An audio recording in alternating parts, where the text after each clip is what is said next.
Alai! Alai! Alai! Alai! Come on,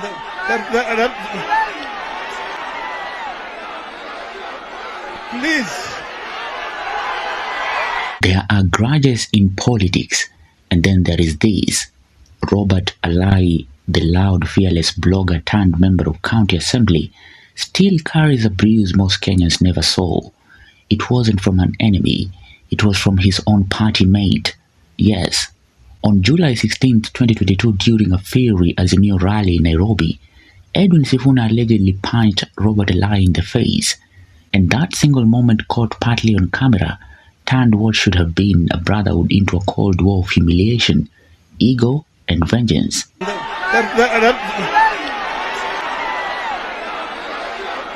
Please, kimya kwanza. Ngoja kwanza mimi. Ngoja.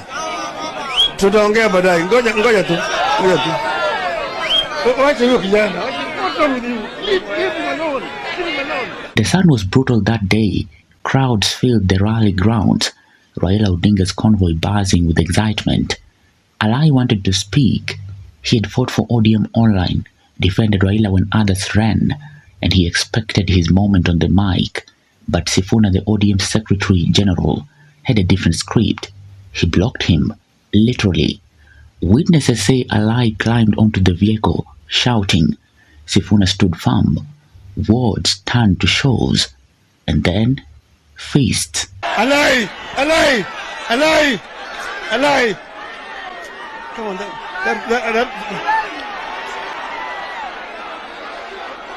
please. One connected.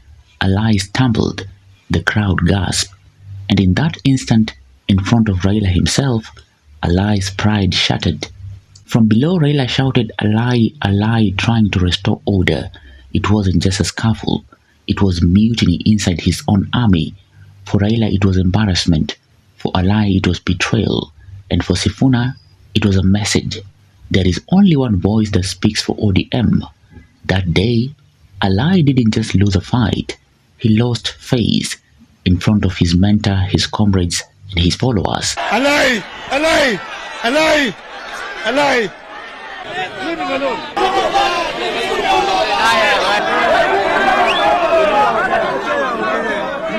To understand why Alai might never forgive Sifuna, you must understand Robert Alai's pride. He built his political name through raw loyalty, unfiltered defender of ODM when it wasn't fashionable.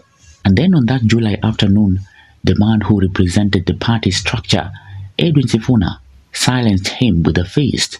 No apology, no reconciliation, just silence. That was the birth of Alai's personal revolution, not against Raila, but against the ODM establishment that allowed humiliation to go unchecked. For 3 years, Alai waited.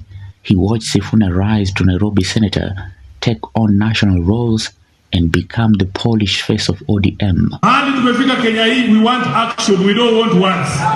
Na nataka niseme, for me, ukiniuliza kama Sifuna, ule mkataba tuliandika na UDA is of no use as I speak today.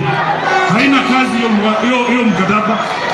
But while Sifuna played chess in public, Alai sharpened his words in private. His revenge wasn't impulsive, it was methodical. By 2025, the game had changed. Raila was gone.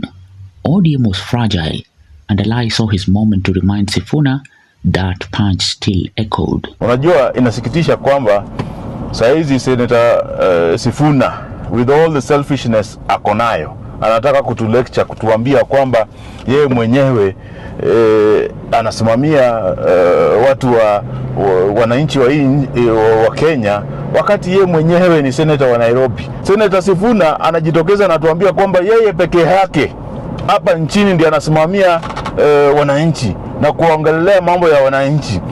Nafikiri kwamba Senator Sifuna anachukua Wakenya kama wajinga sana, anachukua wanachama wa ODM kama wajinga sana, wanafaa kupigana na serikali, wanafaa kuumia, wanafaa kufa. Nataka kuremind Senator Sifuna kwamba kuna njia nyingi sana ya kuua paka.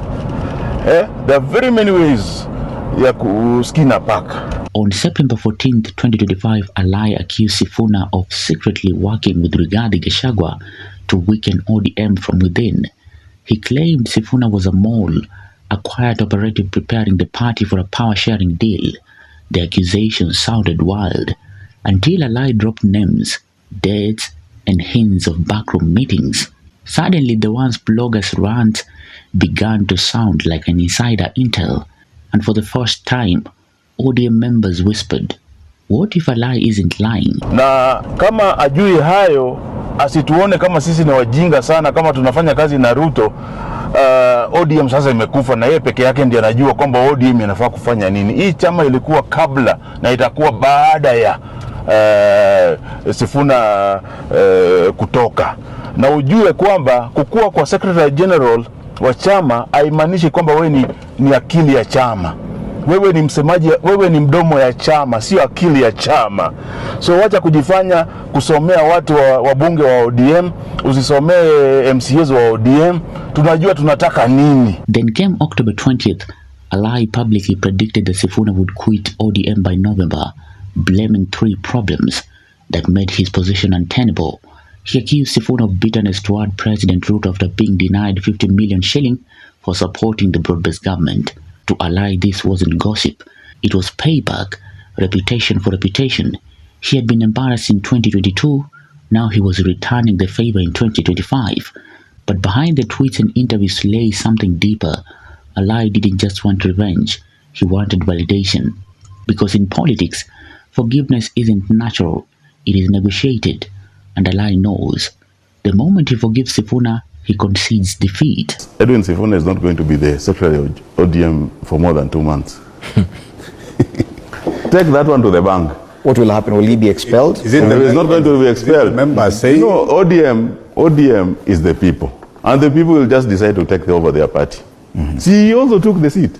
Before taking the seat, I asked you a question about the support base of ODM, Western Kenya vis-a-vis. As members of ODM, must remain steadfast, and we must work to unify ODM as a strong political party.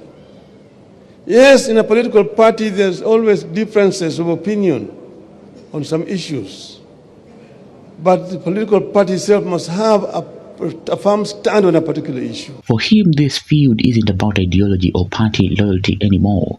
It is about dignity, about proving that the man who once threw a punch at him in front of Raila will one day fall by his own hand, politically. So yes, Alai may never forgive Sifuna, because some blows go deeper than the skin. Theirs isn't just a story of 2 men, it is the story of ODM's moral fracture, of ego where unity should be. And as Kenya watches ODM stumble through Raila's absence, one thing is certain: if revenge has a political face, it might just be Robert Alai, still standing, still swinging. For Maisha TV, I'm William Juma.